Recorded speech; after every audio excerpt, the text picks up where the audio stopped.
Good morning friends. இந்த ஆடியோவில் நம்ம ஒரு டாப்பிக்கை பற்றி பேசலாம். அதாவது இந்த ரூ. 5லேருந்து ரூ. 50 வரையும் ஸ்டாக்ஸு இதில் இன்வெஸ்ட்மெண்ட் பண்ணால் நம்ம ரிச் ஆகிடுவோமா, இல்லை நம்ம கேபிட்டல் முழுசாக லூசஸ் பண்ணிடுவோமா அப்படின்ற மாதிரி ஒரு டாப்பிக்கு. அதாவது இந்த ஸ்டாக் மார்க்கெட்டில் ரீட்டைலர் இன்வெஸ்டர் அதிகமாக கவனம் செலுத்துறது எதுலன்னா பென்னி ஸ்டாக்ஸில். அதாவது பென்னி ஸ்டாக்ஸ்னால் என்னது, லோ ப்ரைஸ் ஸ்டாக்ஸில் தான் அவங்க அதிகமாக ஃபோக்கஸ் பண்ணுறாங்க. ஏன் அவங்க அதிகமாக அதில் ஃபோக்கஸ் பண்ணுறாங்க? அதிகப்படியான டெலிகிராமில், வாட்ஸ்அப்பில், யூடியூப் கமெண்டில் எல்லாமே என்ன சொல்கிறாங்கன்னா, சார் ரூ. 10 ஷேர் நல்லதா கொஷின் கேட்குறாங்க. அப்புறம் இது நெக்ஸ்ட் மல்டிபக்கராக ஆயிடுமா சொல்லுங்கள் சார் அப்படின்னு கேட்குறாங்க.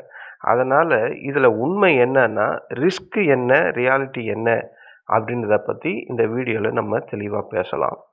அதாவது வீடியோவில் எண்டில் தான் முக்கியமான வார்னிங்லாம் இருக்குது. ஸோ இந்த வீடியோவை முடிஞ்ச வரையும் ஃபுல்லாக பாருங்கள். அப்போ தான் இந்த வீடியோவுக்கான முழு அர்த்தம் உங்களுக்கு கிடைக்கும். பென்னி ஸ்டாக்னா என்ன? முதல்ல பேசிக்காக கிளியர் பண்ணிடலாம். ஒரு பென்னி ஸ்டாக் அப்படின்றது அதோட ஷேர் ப்ரைஸு ரூ. 1லேருந்து ரூ. 50 இருக்கும். அதாவது ஒரு சின்ன கம்பெனி, அவங்கக்கிட்ட மார்க்கெட் கேப்பு ரொம்ப குறைவாக தான் இருக்கும். ஆனால் இதில் ரீட்டைல் இன்வெஸ்டர் பார்ட்டிசிபேஷன் அதிகமாக இருக்கும். ஏன்னா ப்ரைஸ் கம்மியாக இருக்குது. அதுதான் ரீட்டைலரோட மெயின் ஃபோக்கஸாக இருக்கிறாங்க. ஏன் அதை அவங்க அதிகமாக விரும்புகிறாங்க அப்படின்ற அந்த கேள்விக்கு பதில், ரூ. 10 ஷேர் நாளைக்கு ரூ. 100 போயிடும் அப்படின்னு நம்புகிறாங்க. அதிகப்படியான ரீட்டைலர்ஸ் இப்படி தான் நம்பி உள்ளே வராங்க இந்த மாதிரி சின்ன சின்ன பென்னி ஸ்டாக்ஸில். அப்போது ஒரு ஸ்டாக்ஸ் ரூ. 10ன்னா ஒரு 1000 ஸ்டாக்ஸ் வாங்குறோன்னா அவங்களுக்கு ரூ. 10,000 போதும். கரெக்டு தானே? ரூ. 10,000 போட்டால் 1000 ஸ்டாக் கிடைக்குமே. ஒரு பாயிண்ட் ஏறினா கூட ரூ. 1000 வந்துடுமே. அப்போ 10 பாயிண்ட் ஏறினா 10,000 வந்துடுமே. அப்போ 100 பாயிண்ட் ஏறினா 1,00,000 போயிடுமே அப்படின்ற மாதிரி மிகப்பெரிய கனவோட இந்த ரீட்டைலர் இன்வெஸ்டர்ஸ் இந்த பென்னி ஸ்டாக்ஸை சூஸ் பண்ணுறாங்க. ஆனால் எல்லாமே அப்படி ஆகுதா அப்படின்னும் போது அங்கே கொஸ்டின் மார்க். ஆனால் சில ஸ்டாக்ஸு, பென்னி ஸ்டாக்ஸ் எல்லாம் மல்டிபக்கர்ஸ் ஆன கதையெல்லாம் இருக்குது. உதாரணத்துக்கு இந்த சுஸ்லானு, எஸ் பேங்க்கு, இது மாதிரி பழைய கதைகளை வச்சு தான் சோசியல் மீடியாவில் டெவலப் பண்ணுறாங்க. இது இப்படி தான் சொன்னாங்க எல்லாருமே. சுஸ்லான் ஒரு பென்னி ஸ்டாக்ஸு, அது எங்கெங்கே ஏறும். எஸ் பேங்க்கு ஒரு பென்னி ஸ்டாக்கு, அது எங்கெங்கே ஏறும் தான் சொன்னாங்க. எஸ் பேங்க்கில் ரூ. 400 போகலையா, சுஸ்லானில் 1200 போகலையா அப்படின்னு அந்த பழைய கதைகளையே சொல்லி சொல்லி சொல்லி டெலகிராம்லேயும், யூடியூப்லேயும், இன்ஸ்டாகிராம்லேயும், ஃபேஸ்புக்லேயும் இப்படி சொல்லி சொல்லியே பாதி ரீட்டைலரோட மைண்ட் செட்டை இப்படி தான் அவங்க மாற்றுறாங்க. அதாவது இந்த மாதிரி மாற்றுறது ஒன்றும் தப்பு இல்லை. அவங்க இருக்கிற கதையை சொல்கிறாங்க. இந்த மாதிரி ஷேர்ஸ் எல்லாம் ஹையில் போயிட்டு இறங்கிருக்கு அப்படின்னு. ஏன்னா இந்த பென்னி ஸ்டாக்ஸில் அதிகப்படியான அப்ஸ் அண்ட் டவுன்ஸ் இருக்கும். டப்புன்னு அப்பர் சர்க்கியூட் ஆகிடும், திடீர்னு லோயர் சர்க்கியூட் ஆகிடும். ஸோ இது அப்பர் சர்க்கியூட் அடிச்சுக்கிட்டே போன ஸ்டாக்ஸ் எல்லாம் எவ்வளவோ இருக்குது, உங்களுக்கே அது நல்லா தெரியும். ஸோ அந்த மாதிரி இன்ஃபர்மேஷன்ஸ் எல்லாம் பழைய இன்ஃபர்மேஷனை வச்சு தான் இந்த டெலகிராமில், யூடியூப்லலாம் போடுறாங்க. அதனால் அது ரீட்டைலர் மைண்டில் போய் ஸ்ட்ராங்காக பதியுது. ஓகேங்களா? ஏன் இந்த ரீட்டைல் இன்வெஸ்டர்ஸ் இந்த ரீட்டைல் இன்வெஸ்டர்ஸ் க்ரௌடு அதிகமாக இன்ட்ரெஸ்ட் இந்த பென்னி ஸ்டாக்ஸில் ஏன் காட்டுறாங்க? உதாரணத்துக்கு நம்ம ஆல்ரெடி சொன்ன மாதிரி எஸ் பேங்க்கு, அது ரூ. 400 இருந்தது ஒரு காலத்தில். இப்போது அது low price range. Retailer holding அதில் ரொம்ப அதிகமாக இருக்கும். ஆனால் அதில் என்ன ரிஸ்க் இருக்குது? அந்த ரிஸ்க்கை யாருமே பார்க்கவே மாட்டாங்க. புதுசாக வரவங்க யாருமே பார்க்க மாட்டாங்க. பழைய ஆளுங்களுக்கு தான் தெரியும். அதில் அதோட என்பிஏ ஹிஸ்ட்ரியை பார்க்கணும். அப்புறம் டைல்யூஷன் எப்படி இருக்குன்னு பார்க்கணும். அதில் அதோட ப்ராஃபிட் க்ரோத் எப்படி இருக்குது, ஸ்லோ ரெக்கவரியாக இருக்கா, ஃபாஸ்ட்டாக இருக்கா அப்படின்ற அந்த ரிஸ்க் ஃபேக்டர்ஸ் எல்லாம் நம்ம செக் பண்ணணும். இப்போ இன்னொரு ஷேரு வோடஃபோன் ஐடியா, விஐ அப்படின்னு ஒன்று இருக்குது. அதோட ஷேர் ப்ரைஸ் ரூ. 5லேருந்து ரூ. 15 தான் ஆடிக்கிட்டு இருப்பான். இதில் அதிகப்படியான ரீட்டைலர், ஹியூஜ் ரீட்டைலர் இந்த ஷேர்ஸில் இருப்பாங்க. இதில் என்ன மாதிரி ரிஸ்க் இருக்குன்றதெல்லாம் நம்ம பார்க்கணும். அதாவது இதில் ஹெவி கடன் இருக்கா, ஹெவி டெப்ட்டு, சர்வைவல் இட் செல்ஃப் டவுட்டு. அதாவது இவங்க இப்போது 1008 கேஸில் இருக்காங்க. இவங்க சர்வை தனியாக பண்ண முடியுமான்னு கேட்டால் இல்லை. எல்லாமே கவர்மெண்ட் டிபெண்டானில் தான் இருக்குது. இவங்க கவர்மெண்ட்டுக்கே எவ்வளோ கோடிக்கணக்கில் கொடுக்க வேண்டியது இருக்குது. ஸோ கவர்மெண்ட் டிபெண்டனில் தான் இது ஓடிக்கிட்டு இருக்குது. ஸோ இந்த மாதிரி penny stocks in future growth ஆகுமா அப்படின்ற மாதிரிலாம் நம்ம திங்க் பண்ணணும். அடுத்தது இன்னொன்னு இந்த சுஸ்லான் எனர்ஜி. இது ரீட்டெயில் இன்வெஸ்ட் ஸ்டாக்ஸோட மிகப்பெரிய ஒரு கனவு ஸ்டாக்ஸ் அப்படின்னு தான் சொல்லுவாங்க. ஏன்னா இவன் அந்த அளவுக்கு ஏறிட்டு இருந்தான். இது எதுல இருக்கு? ரினியூவபிள் எனர்ஜி தீம்ல இருக்கு. இதுல பாசிட்டிவ் என்னன்னா செக்டாரோட ஃபியூச்சர் வந்து வருங்காலத்துல ஏன்னா ரினியூவபிள் எனர்ஜியில் இருக்கனால இன்னும் இது ஃபியூச்சர் வந்து growth ஆகும் அப்படின்ற மாதிரி ரீட்டைலர்ஸ் இன்வெஸ்ட்மெண்ட் பண்றாங்க இதுல. இவன் இப்ப ரீசெண்டா 2 வருஷத்துக்கு முன்னாடி கூட சல்லுன்னு மேல வந்தான். ரூ. 80 வரையும் வந்தான்னு நினைக்கிறேன் லோவில் இருந்து. ஸோ இப்போ இது ரீட்டைலர் மைண்டில் என்ன சொல்லுது? இவன் ஏறுவான் பாருங்க. இப்போ இருந்தால் ஒரு ரூ. 8 ரூ. 10 இருந்தால் சல்லுன்னு ரூ. 85 போயில்லையா? அந்த மாதிரி ஒரு திங்கிங் வந்துடும் இந்த பென்னி ஸ்டாக்ஸில். அப்போது இதில் இருக்க ரிஸ்க் என்னது? இவங்க கடன் எவ்வளோ இருக்குது, பேங்க்கில் ஏதாவது பேங்க் கரப்சி இருக்கா அப்படின்றதால நம்ம ரிஸ்க் ஃபேக்டர்ஸை செக் பண்ணிட்டு தான் உள்ளே வரணும். அதுக்கப்புறம் சவுத் இந்தியன் பேங்க்னு ஒன்று இருக்குது. இது பேங்க்லேயே பென்னி ஸ்டாக்ஸு இருக்கிற பேங்க்லேயே ரொம்ப பென்னி ஸ்டாக்ஸ்னால் சவுத் இந்தியன் பேங்க் தான். இதில் வந்து இதோட ரிஸ்க்கு நம்ம செக் பண்ணோம்னா லோ ப்ராபபிலிட்டி அதிகம், ஹை காம்படிஷன் இருக்குது பேங்க் செக்டாரில். இதை விடையே டாப்பான பேங்க் செக்டாரே இப்போ மண்ணை கவிக்கிட்டு இருக்கு. இவன் இப்போ தான் இருக்கிறதுலே ரொம்ப சின்ன பேங்க் செக்டார்னால் இந்த சவுத் இந்தியன் பேங்க் தான். இவன் எப்படி மற்ற பேங்க்கோட காம்படிஷன் போட்டு ரெவன்யூ க்ரோத் டெவலப் பண்ணி ப்ராஃபிட் அவங்க இன்வெஸ்டர்ஸ்க்கு கொடுப்பான் அப்படின்றது நம்ம திங்க் பண்ணணும். அது ஏறுற மாதிரி தான் இருக்கும். அதுக்கு தான் அந்த ஹிஸ்ட்ரியை நான் சொன்னது. சுஸ்லானு, அந்த ஜேபி பவரு, அதுக்கப்புறம் இன்னும் எஸ் பேங்க்கு, இதெல்லாம் ஏறிக்கிட்டு இருந்த பேங்கர்ஸ் தான், இருந்த ஷேர் தான் ஈக்விட்டியில் பென்னி ஸ்டாக்ஸில். இப்போ ஏன் அதெல்லாம் மண்ணை கவி இருக்குன்னா ரீசன் வந்து நான் பின்னாடி சொல்கிறேன். அடுத்தது இன்னொரு ஸ்டாக்ஸ் வந்து ஜேபி பவர். இந்த ஜேபி பவர் வந்து பவர் செக்டாரில் இருக்குது. இதில் வந்து மேனிப்புலேட் ஆப்ரேட்டர் மூமெண்ட்டும் அதிகமாக இருக்கும், மேனிப்புலேஷன் அதிகமாக இருக்கும். திடீர்னு ஏறிக்கிட்டு இருப்பான், திடீர்னு இறங்கிக்கிட்டு இருப்பான். திடீர்னு ஏறிட்டு இருக்கும் போது நம்ம உள்ளே போவோம். ஏன்னா அதில் இருக்கிற இந்த பெரிய பெரிய இன்வெஸ்டர்ஸ் வந்து அதை வாங்கி டம்ப் பண்ணி மேனிப்புலேட் பண்ணி மேலே தூக்கிட்டு போவாங்க. இதை பார்த்த உடனே ரீட்டைலர்ஸ் என்ன பண்ணுவாங்க? ஆஹா மேலே ஏறுதுன்னு அங்கே போய் வாங்குவாங்க. ஒரு குறிப்பிட்ட ஸ்டேஜ் போனோடனையும் அந்த இன்வெஸ்டர்ஸ், பெரிய இன்வெஸ்டர்ஸ்லாம் செல் பண்ணி எல்லாத்தையும் உங்கள் தலையில் கட்டுருவாங்க. இதுதானே காலம் ஃபுல்லாக நடந்துக்கிட்டு இருக்கு இந்த மாதிரி பென்னி ஸ்டாக்ஸில். ஜேபி பவர்லேயும் அதே தான் நடந்துகிட்ருக்கு. இதில் என்ன வார்னிங்னா பியூர்லி சென்டிமெண்ட் பேஸ்டு ஸ்டாக்கு. இது எல்லாமே வந்து ரீட்டைலரோட சென்டிமெண்ட்டை பேஸ் பண்ணி தான் இந்த ஜேபி பவர் வந்து அதிகப்படியான பேர் வந்து இதில் போய் மாட்டிக்கிறாங்க. அப்புறம் ரத்தன் இந்தியா பவர் அப்படின்னு ஒன்று இருக்குது. இது லோ ப்ரைஸு, பவர் தீமில் இருக்குது, மக்களுக்கு ஈஸியாக அட்ராக்ட் ஆகும். அப்போது இதில் போய் அதிகப்படியாக வாங்கிப்பாங்க. இதோட ஃபண்டமெண்டலே வீக்காக தான் இருக்கும். அந்த ரிஸ்க் ஃபேக்டரை நம்ம யாரும் செக் பண்ண மாட்டோம். இதில் போய் நம்ம மாட்டிப்போம். ஏன் இந்த ரீட்டைலர் இன்வெஸ்ட்மெண்ட் பண்ணுறவங்க இந்த பென்னி ஸ்டாக்கில் போய் ஏன் மாட்டிக்கிறாங்கன்னா ஒரு 2-3 ரீசன் தான் இருக்குது. அதில் என்னென்னா அந்த சீப் இல்யூஷன், அதாவது ப்ரைஸ் விலை ரொம்ப கம்மி, ரூ. 10 ஷேர் ப்ரைஸ்ன்னு சீப்பாக நினைப்பாங்க. ஆனால் அதோட மார்க்கெட் கேபிட்டல் பார்க்க மாட்டாங்க. அந்த ஷேரோட மார்க்கெட் கேபிட்டலை பார்க்கவே மாட்டாங்க. அதில் என்ன மாதிரி பிஸ்னஸ் ஸ்ட்ரென்த் இருக்குது அப்படின்றத பார்க்க மாட்டாங்க. அந்த ப்ரைஸ் அப்படின்ற அந்த சீப்பை மட்டும்தான் அவங்க நினச்சி உள்ளே வராங்க.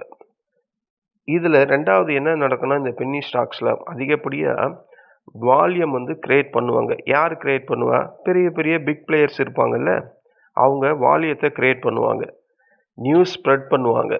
அதாவது இந்த மாதிரி டெலகிராம், இன்ஸ்டாகிராம், ஃபேஸ்புக்கு, யூடியூப்பு இந்த மாதிரி நியூஸை ஸ்ப்ரெட் பண்ணுவாங்க. அப்போது என்ன ஆகுனா ரீட்டைலருக்கு மைண்டில் ஒரு ஃபிக்ஸ் ஆகிடுவாங்க. ரீட்டைலர் வந்து என்ட்ரி பண்ணுவாங்க. அதுக்கேற்ற மாதிரி அந்த நேரத்தில் அந்த ஸ்டாக்ஸு மேலே தான் போயிட்டுருக்கும்.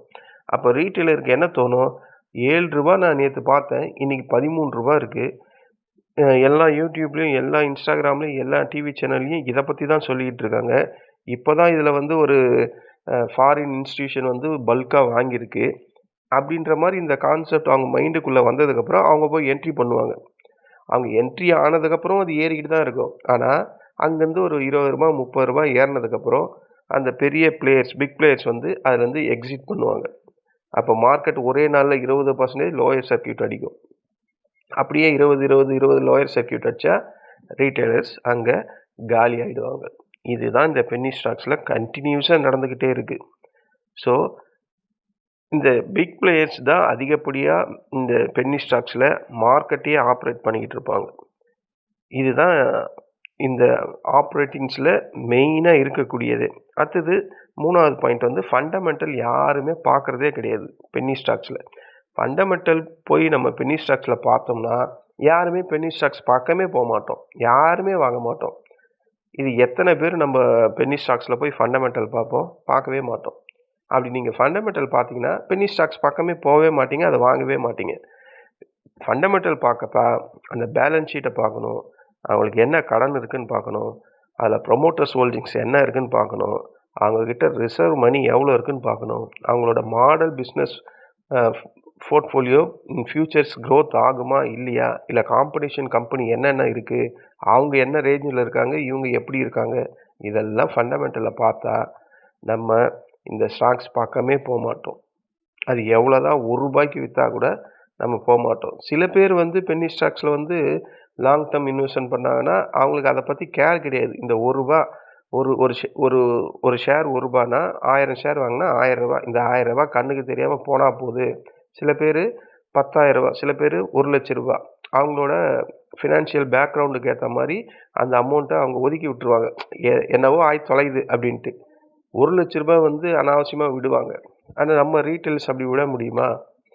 நமக்கு மினிமம் ஒரு 10,000 வரையும் தான் கெப்பாசிட்டி இருக்கும். சரி, தொலைஞ்சு போனாலும் ₹10,000 தொலைஞ்சு போட்டோம் அப்படின்னு. ஆனால் அது இறங்கும் போதே நமக்கு வலிக்க ஆரம்பிச்சிடும்.